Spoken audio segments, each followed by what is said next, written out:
धन्य है ठाकुर जी और उनकी गाथा।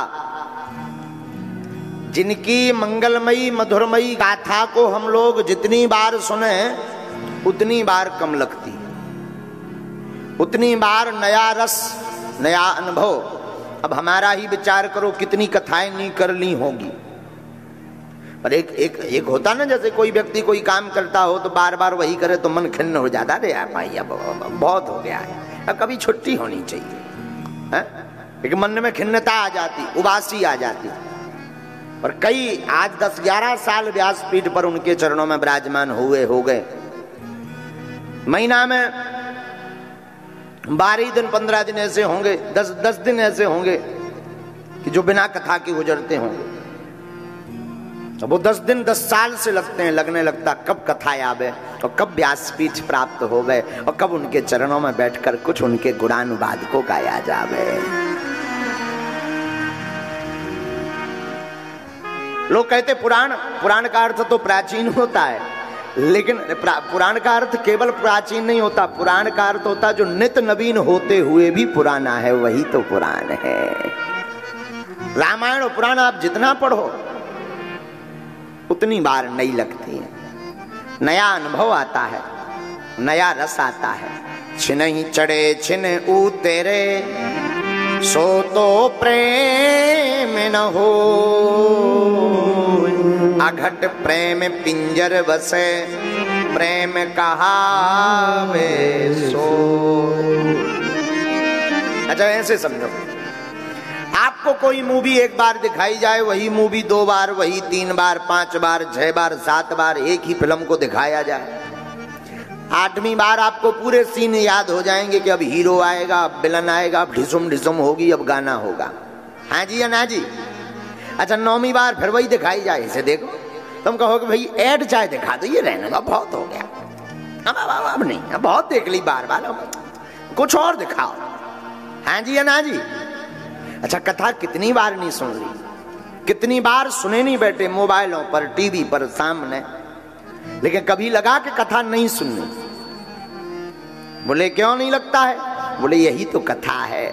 जिस कथा में नित्य ठाकुर के प्रति प्रेम बढ़े, जिस कथा को सुनकर उनके सुनने के लिए जिज्ञासा बढ़े, उसी का नाम सत्य है और सत्य का नाम ही कृष्ण है। ऐसे भगवान नंद नंदन की वार्ता के लिए हम सब विराजमान हैं और आज तो खूब भक्तों का विशाल समुदाय विराजमान है। तो आओ आज की गाथा को हम ठाकुर जी को स्मरण करके बंसी विभूषित करान्नवनीर दाभा पीतांबरादरुण बिंब फलादरुष्टा पूर्णेन्दु सुंदर मुखादर विंद नेत्रः कृष्णात् परम किमपि तत्त्वहं न जाने। नारायणं नमस्कृत्यं नरं चैव नरोत्तमं देवीं सरस्वतीं व्यासं ततो जयमुदीरये। वर्हापीडं नटवरवपुः कर्णयोः कर्णिकारं बिभ्रद्भासा कनककपिशं वैजयन्तीं च मालां रन्ध्रान् वेणोरधर सुधया पूरयन् गोपवृन्दैः वृन्दारण्यं स्वपदरम्णं प्राविशद गीतकीर्तिः।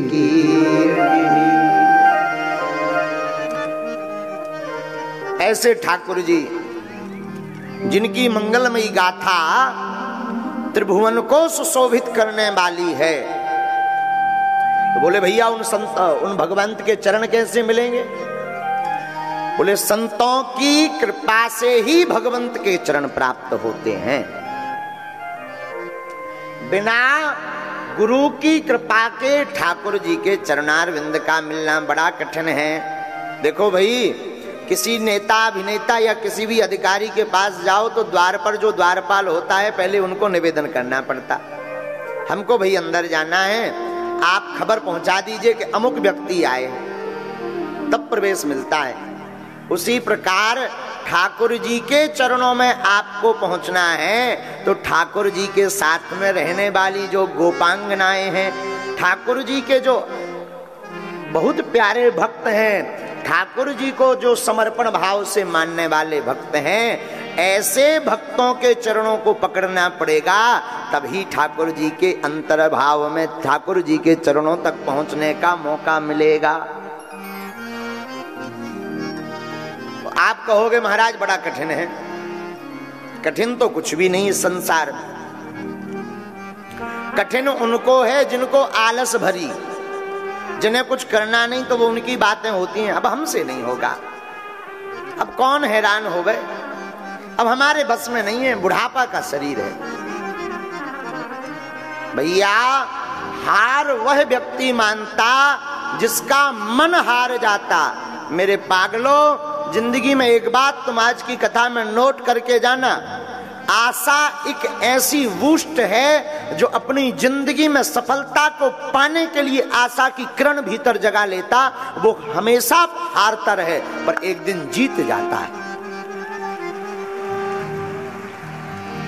महाभारत काल में जब अर्जुन जी का रथ भगवान समर के मध्य लेकर गए और अर्जुन जी ने देखा, अरे राम राम राम राम राम, देखो तो जिनके कारण हम बड़े भय, जिन्होंने हमको पढ़ाया, दीक्षा दी, शिक्षा दी, उन्हीं गुरुजनों से हम लड़ेंगे, उन्हीं से लड़ेंगे।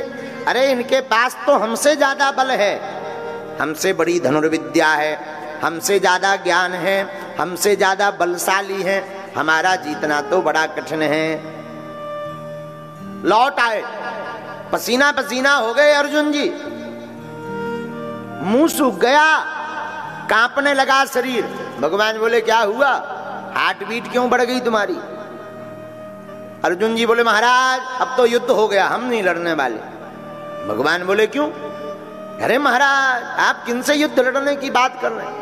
ये हमारे स्नेही है, स्वजन परिवार है हमारा, जिनसे हमने शिक्षा ली, जिनसे हम पढ़े बढ़े, उन्हीं के खिलाफ युद्ध लड़ेंगे? और भला हमारी जीतने की तो कोई आशा नहीं है। क्यों? अरे जिनसे हमने सब कुछ सीखा है, अब उनसे कैसे जीत सकते? गुरु आखिर गुरु होता है। तब फिर भगवान ने विराट दर्शन देकर के अर्जुन की बुद्धि को ठिकाने लगाने के लिए गीता का उपदेश दिया। अर्जुन जी मन के हारे हार है, मन के जीते जीत। तुम अपने मन में कदापि मत सोचो ये तुमसे बलवान है, मन से आप तैयार हो जाओ, तुमसे बड़ा फिर कोई दुनिया में बलवान नहीं है। और फिर क्या, जहां भगवान ने गीता का उपदेश दिया सोई अर्जुन जी बोले अब देर मत करो, लाओ सामने आने दो कौन आता है। और महाभारत जैसा समर जिसमें 18 अक्षौणी सेना, वाह रे अर्जुन जी, एक एक करके सबको धराशायी कर दिया। तो यहां बैठे हुए मेरे पागलों, आज की कथा में एक जिंदगी में सूत्र लेकर जाना, निराशा से बचो। निराशा पालोगे, निराशा जिंदगी में रखोगे तो तुम घाटा खाओगे, कभी भी पास नहीं हो सकते हो। ये सोचना बंद करो कि तुमसे नहीं होगा। कौन कहता नहीं होगा? पाने वालों को माफ करना। आपको हमारी बात सुनकर बुरा लगेगी तो क्षमा करना। जब इस संसार में इंसान धरती पर रहने वाला चांद पर जा सकता, मंगल पर जा सकता, भगवान के धाम ध्रुव प्रहलाद जा सकते, तो तुम क्या अपने पद या प्रतिष्ठा को नहीं पा सकते हो? ये तुम्हारी सोच है। 5 वर्ष का बालक ध्रुव जब भगवान को पा सकते हैं, तो तुम क्या भगवान की भक्ति नहीं पा सकते? तुम क्या अपनी जिंदगी में सफलता नहीं पा सकते? तुम क्या अपनी जिंदगी में 4 चांद नहीं लगा सकते? तुम क्या अपनी जिंदगी में कष्टों से मुक्त नहीं हो सकते? ये तुम्हारी सोच है, तुम्हारा वहम है। तुम हार चुके हो, इसलिए तुम्हें ऐसा लग रहा है कि नहीं अब मेरा जीना मुश्किल है। तुम्हें इसलिए लग रहा है कि अब मेरे जिंदगी में पद आना मुश्किल है। तुम हार चुके हो, इसलिए तुम्हें लगता है कि मुझे सफलता मिलना मुश्किल है। पर याद रखना मेरे माई बाप, आज की कथा सुनकर जाना, अपनी जिंदगी में कुछ भी असंभव नहीं, इस संसार में सब कुछ संभव है।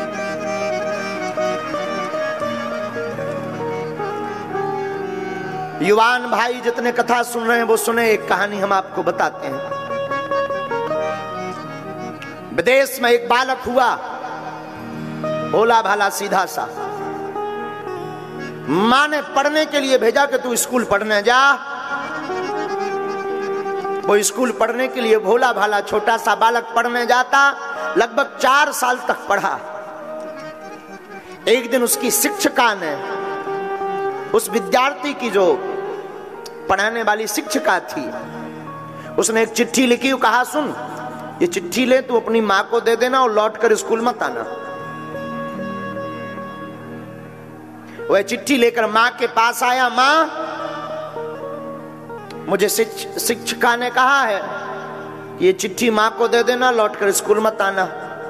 मां ने वो चिट्ठी पढ़ी। उस बालक ने कौतुक बस पूछा, मां क्या लिखा है इसमें?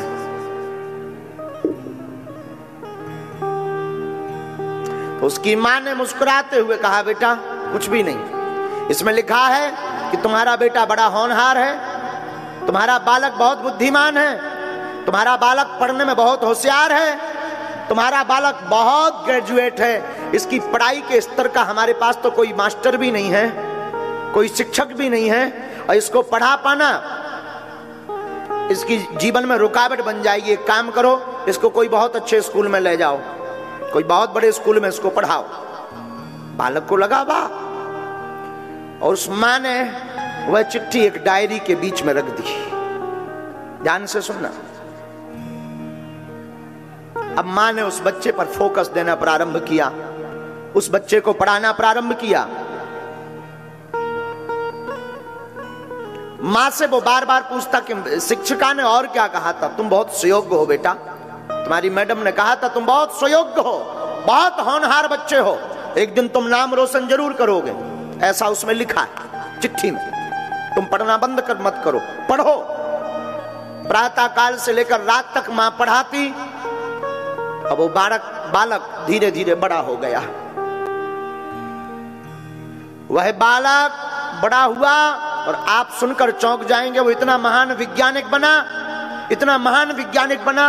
उसने विज्ञान के 10,000 प्रयोग किए, लेकिन किसी भी प्रयोग में सफल नहीं हुआ। लेकिन आज उसकी बात फिर होती है, हमेशा होती रहेगी। वो बालक 10,000 विज्ञान के प्रयोग के बाद असफल हुआ, लेकिन एक प्रयोग में सफल हो गया। वो बालक बल्ब को बनाने में सफल हो गया, बल्ब का आविष्कार करने में सफल हो गया, रोशनी को जलाने में वो सफल हो गया, उजाला बनाने में वो सफल हो गया। और ये बात हम आपको बता रहे हैं थॉमस अल्वा एडिसन की। इस वैज्ञानिक का नाम था थॉमस, जिसने बल्ब का आविष्कार किया, और 10,000 प्रयोग के बाद उसका एक प्रयोग सफल हुआ, सिर्फ बल्ब का। ये जो रोशनी हम देख रहे हैं, ये जो बल्ब जल पा रहे हैं, ये थॉमस का आविष्कार है। मां मर गई, उसने बड़ा आलीशान बंगला खरीदा। सोचा पुराने मकान का सामान, इससे मेरी यादें जुड़ी हैं, बड़े मकान में शिफ्ट करूं, सामान रखूं। तो सामान रख ही रहा था, तब तक मां की वो डायरी हाथ लग गई उसके हाथ में। उसने डायरी उठाई और डायरी को उल्टाना पलटाना शुरू किया। उसी बीच एक वो चिट्ठी मिल गई। वो चिट्ठी उसे याद आ गई, ये तो वही चिट्ठी है जिस चिट्ठी को देख करके मेरी मैडम ने, मेरी शिक्षिका ने मुझे स्कूल से कह दिया था तुम मत आना। मैं पढ़ूं तो जरा इसमें क्या लिखा। उसमें लिखा था, इस बालक का जो भी अभिभावक हो मेरी बात ध्यान से सुने, मैं इसकी टीचर बोल रही हूं, लिख रही हूं, तुम्हारा बालक बहुत धूर्त, नंबर 1 का बुद्धू, बहुत अज्ञानी है, ये जिंदगी में कभी कुछ नहीं कर पाएगा, बहुत बुद्धू है, इसको स्कूल मत भेजना वरना स्कूल के बच्चे बिगड़ जाएंगे। उसकी आंखों में आंसू आ गए, थॉमस की आंखों में, और उसने वहीं पर एक सूत्र का जनक फिर बना। वो उसने बल्ब का तो आविष्कार किया। थॉमस ने अपनी जिंदगी में एक बात और बोली कि जिंदगी में निराशा जिसके आ जाती है वो फेल हो जाता है, जिंदगी में जिसके आशा और जुनून आ जाता है वो फेल होते हुए भी पास हो जाता है। और मेरे पागलों, जितने भी यहां बैठे कथा सुन रहे, आज की कथा से ये बात तुम जिंदगी में नोट करके जाना ये बात लेकर जाना, इस संसार में कुछ भी असंभव नहीं है। असंभव उनके लिए है जो आलसी है, मुझसे नहीं हो पाएगा, ऐसा नहीं हो सकता, मैं नहीं कर पाऊंगा, मुझसे हो पाना असंभव है, ऐसे लोग जिंदगी में कुछ नहीं पा सकते। जिन्हें कुछ पाने की चाह रहती है, वो जब ध्रुव जी जैसे 5 साल का बालक भगवान को पा सकता है, तुम अपनी जिंदगी में बहुत कुछ पा सकते हो। हमारे जीवन की एक घटना है। छत्तीसगढ़ में हमारा एक प्रिय वर्तमान में अपर कलेक्टर है की पोस्ट पर पहुंचा है शायद, हाँ पक्का है। वो जब एसडीएम नहीं था, कभी आया करता था, और एक बार वो पेपर में फेल हो गया तो पुस्तकों का बैग, एक छोटा पीछा टांगने वाला बैग लेकर के वो धाम आया।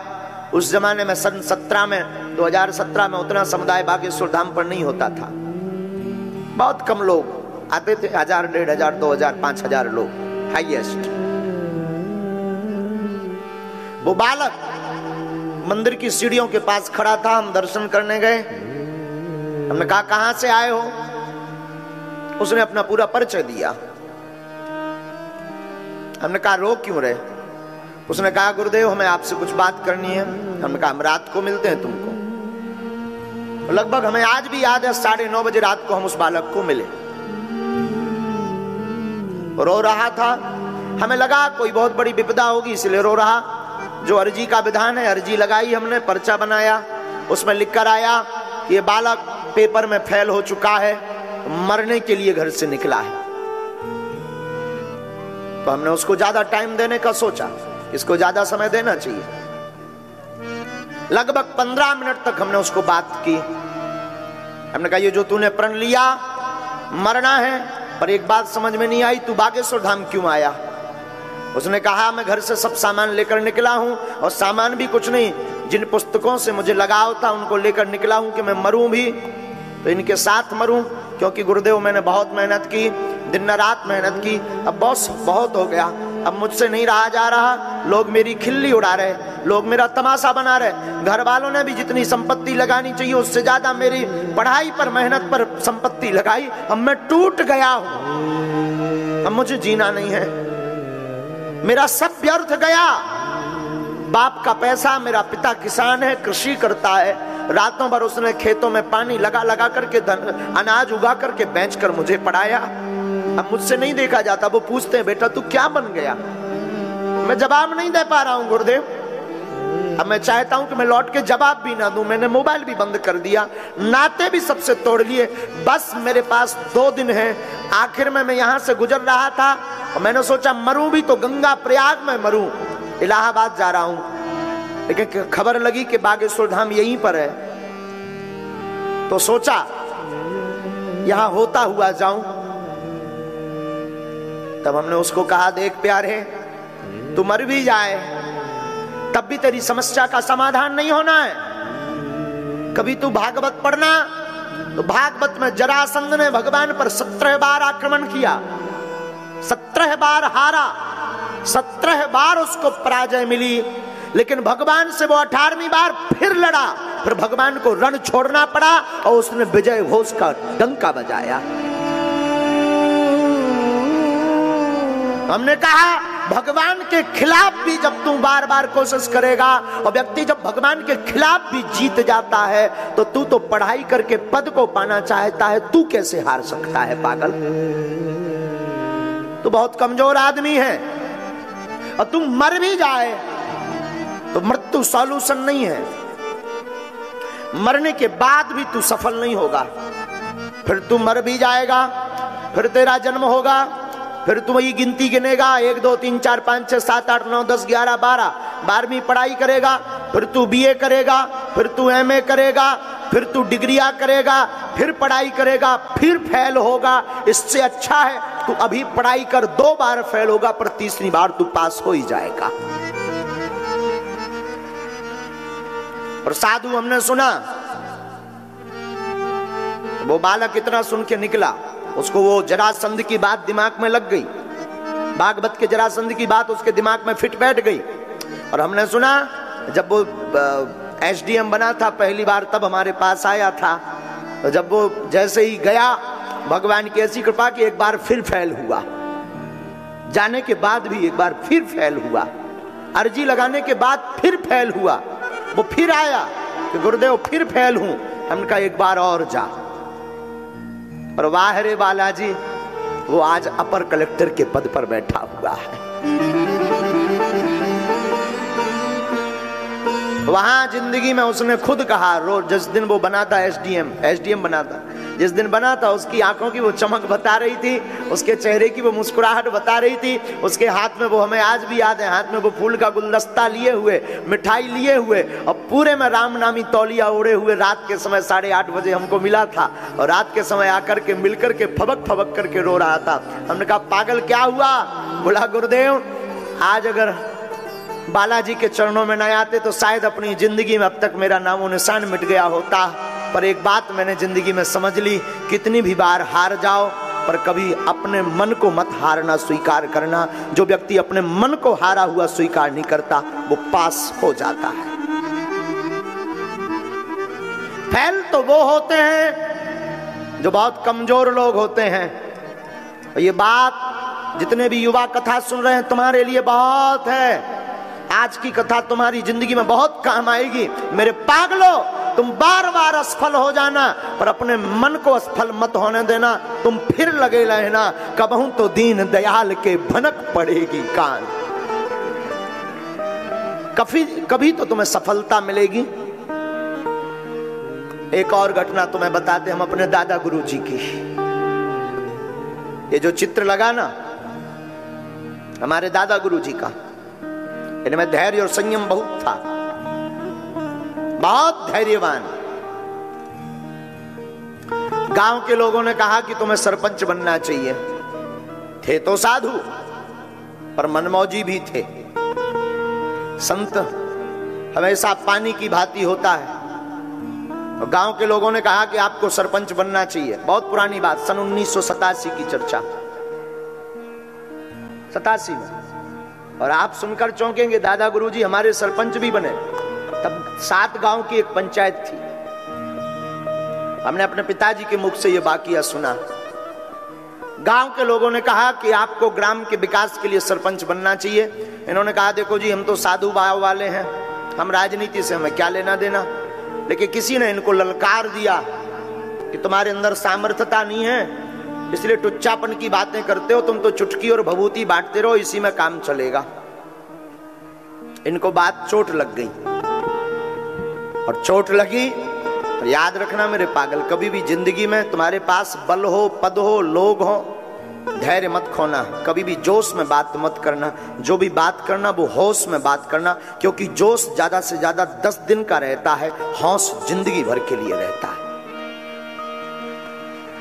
आप यहीं से ट्राई करना, ट्राई टू अगेन। आप अभी ट्राई करिएगा, 10 मिनट जोर जोर से जय श्री राम बोलिएगा, जोर जोर से।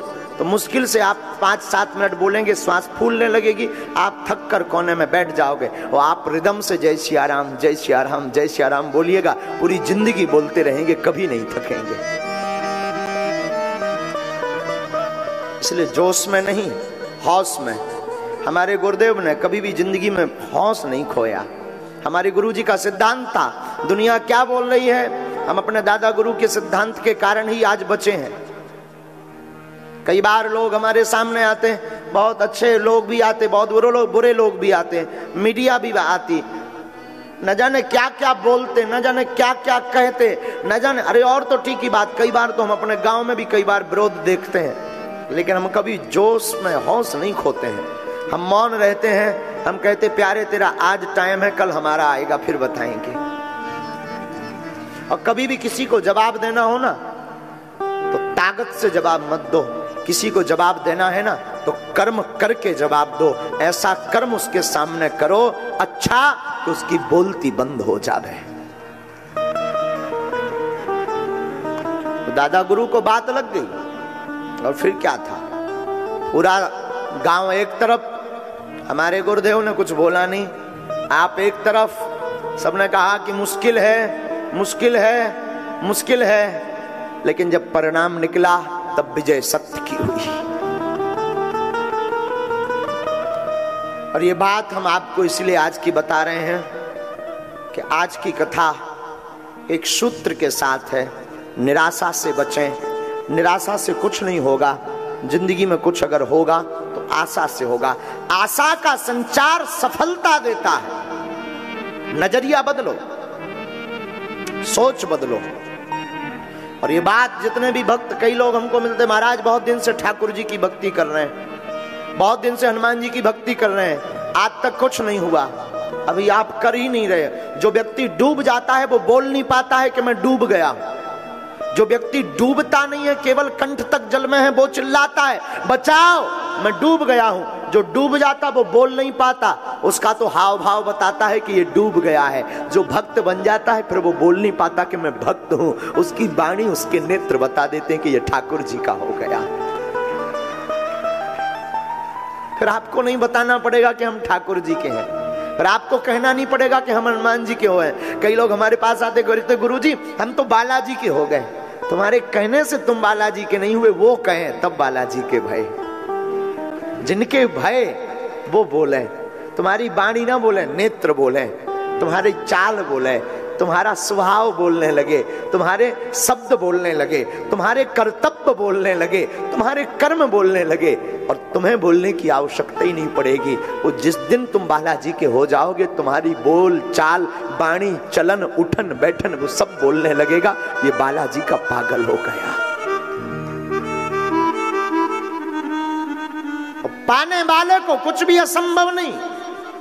जिसे नहीं पाना वो कोई भी बात बोले ठीक है, जिसे पाना है उसे कुछ भी असंभव नहीं। और आज की कथा में हम तुम्हें एक बात प्रार्थना करके, निवेदन करके बोलेंगे, 90% लोग भारत में गरीबी से ऊपर उठकर आते हैं। 90% लोग ऐसे हैं जो सरकारी स्कूलों में पढ़ करके बहुत आगे बढ़ते हैं। तुम कहां हो ये मत सोचो, किस घर में पैदा हुए हो ये मत सोचो, किस जाति के हो।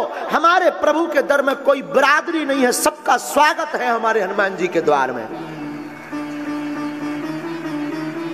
हनुमान जी किसी बिरादरी के नहीं हैं, हनुमान जी किसी अमीर गरीब के नहीं हैं। हनुमान जी तो उसके हैं जिसने मान को ठोकर मार दी, जिसने अपमान को ठोकर मार दी, जिसने राम को अपना लिया, हनुमान जी उसके हैं। तो आप ये सोचो ही मत। और खेल नजरिया का है। मेरे साधु किसी बुद्ध पुरुष की वाणी थी, जैसी दृष्टि वैसी सृष्टि।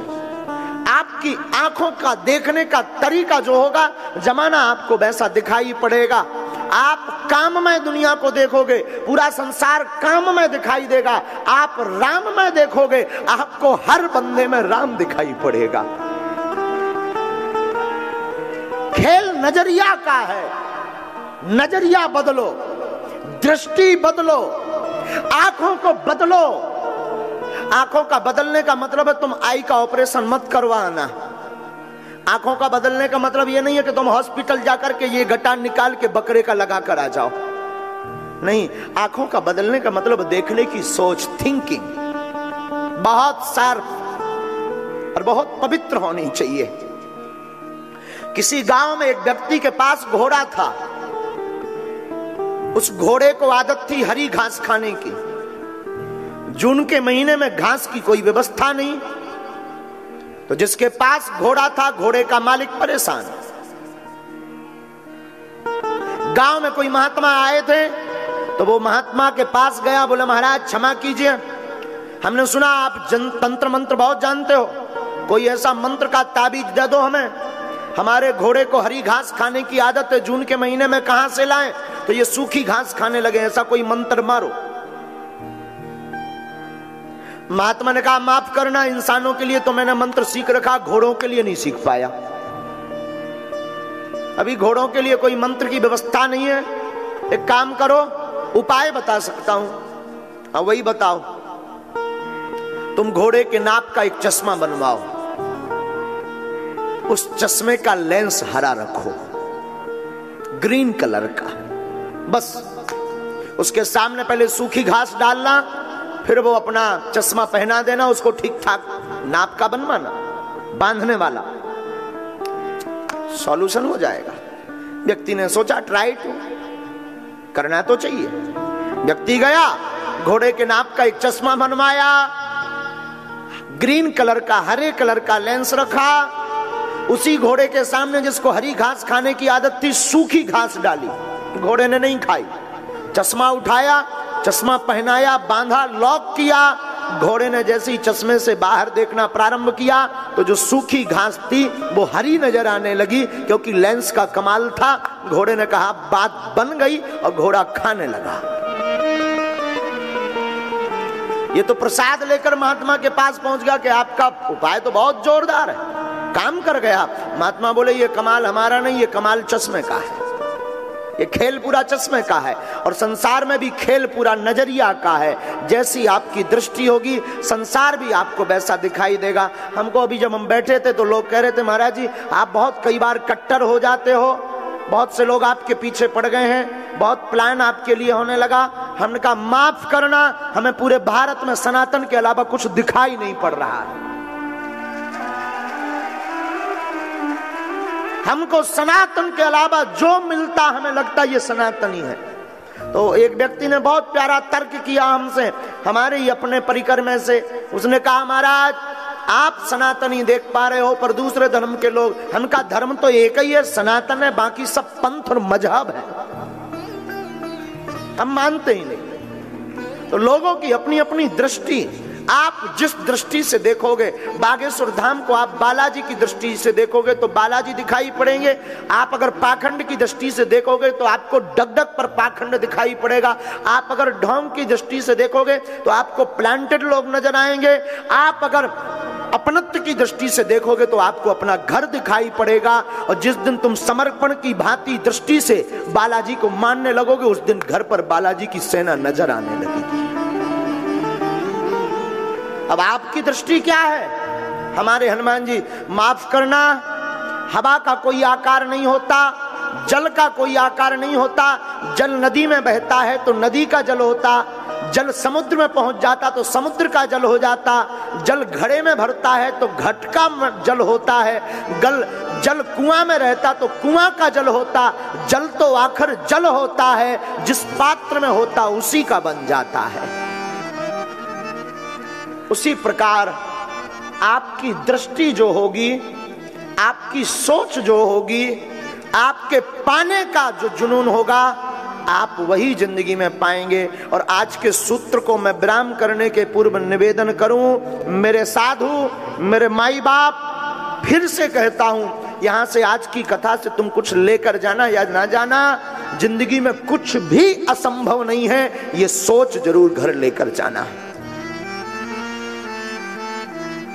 सब खेल नैनों का है। किसका खेल है?